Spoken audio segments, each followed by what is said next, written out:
Hi friends, this is Sumit from Madeira Diaries, and today we are at Turks Head Brewery, the only brewery in the Turks and Caicos Island, which is a Caribbean island. They have the best selling beers here in the island, and we are going to take a tour of the brewery, understand their inspiration, how their beer is made. So let's get started. Our new logo is the cartoon version of the cactus. So the cactus is our national plant. It is an emblem of the Turks and Caicos. It's also on the coat of arms.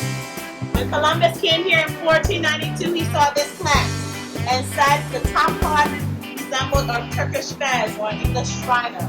And that's how we got the name Turks, from the Turks had cactus.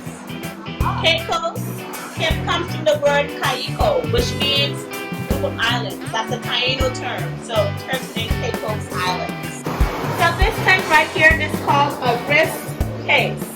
This is where we store the grain ahead of the brew. This holds up to 3,000 pounds of grain, the mash tun. So now we're going to add water, barley, wheat.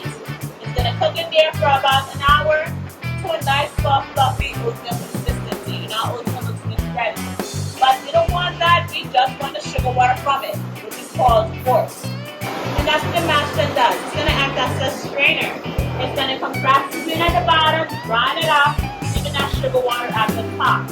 This little door here at the bottom is where our spent grain is going to be released. So we're going to put the oxy here. That's going to add to the color, style, taste, and aroma of our beer. We're also going to add 836 grams of pure sugar cane into this mixture.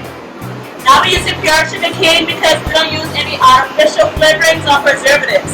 Some brews use corn syrup.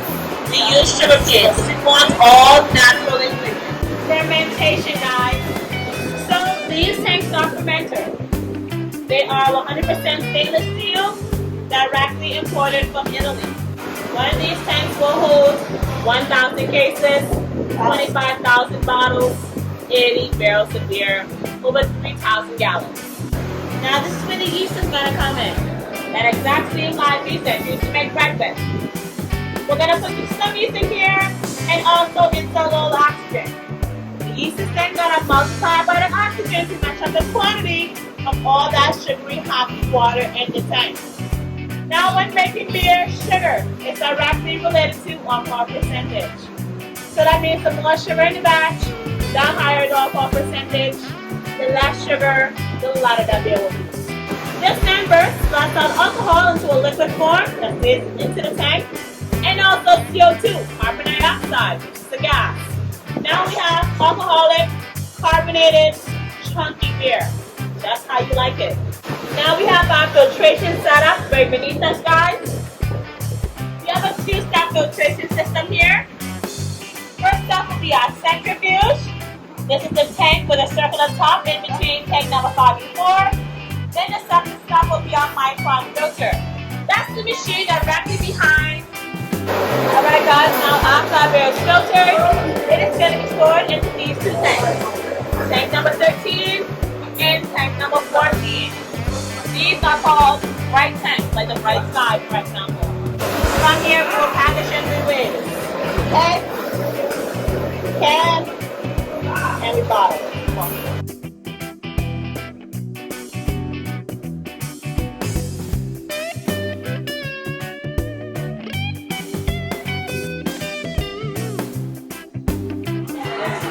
Let's start the review for the beers from the Turks and Caicos Brewery. It's called the Turks Head Brewery. So this is the lager, the amber, the IPA, and the light lager. We'll start with the light lager just because it's the easy beach-going drink, very light, 4%. You can see from the color it's just a very light lager. So cheers everybody.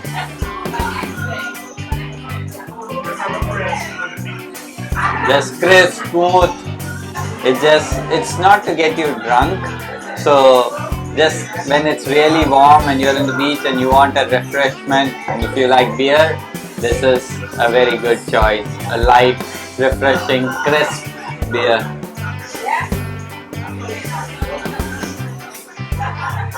Oh, I love the glass in which it's served. Again, you see the color, still very light, still a low percent alcohol, not much carbon dioxide bubbles. So, cheers.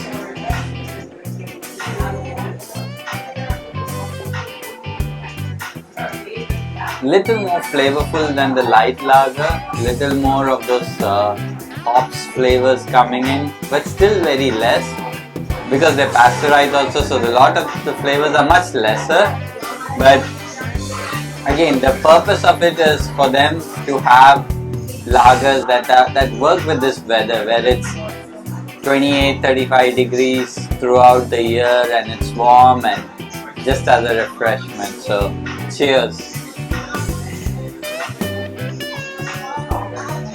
Nice. Now let's try the amber. So this is a little higher percent of alcohol, around 5%. You can see the color. It's very amber goldish. Nice froth.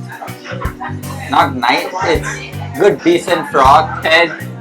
And again, not very effervescence, not lot of carbon dioxide effervescence. So let's try this.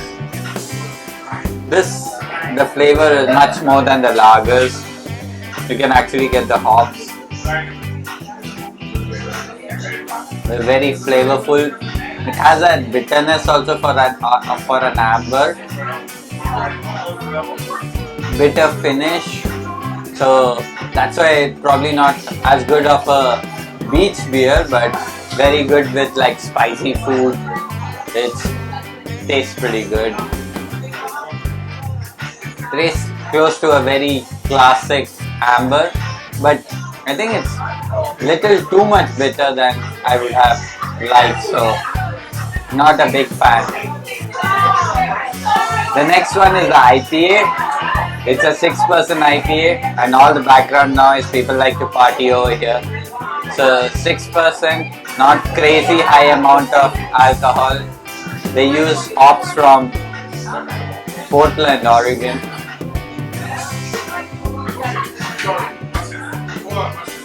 Tastes pretty good. Tastes like a regular IPA. Just a single hop they use, and you can say there's not much complexity with the hops. But pretty decent. Like they said, it's flavorful, but not too crazy with the alcohol amount. So that's a pretty good job for giving you that flavor in a beer. But I don't think it will compete with the best IPAs I have had, but pretty decent IPA for what they have. So now let's talk about their experimental beers. So first let's start with their session wheat IPA. You see it's light because it's a wheat. It's juicy IPA with a lot of flavors, 5.4% alcohol. The wheat beers are usually not very bitter and there's much less bitterness.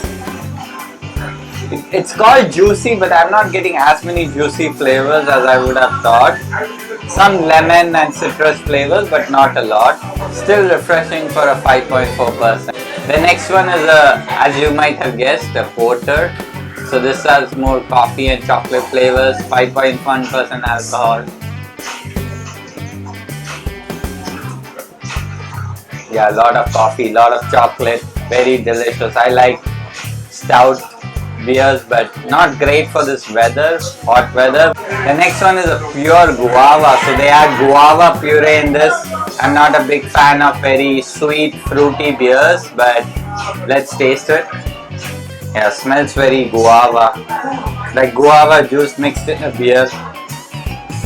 I wouldn't do that to a beer. Yeah, it's like guava juice in a beer. I'm not a big fan. It's not for me. Yeah, leave it for the wife because she likes fruity beers. Not for me. Thank you for trying. The last one, I love the name of this, the Bitter X. It has a beautiful red color. So it's supposed to be bold, bitter, very bitter. Like just like think of your ex, and this is what you would have for it. Cheers.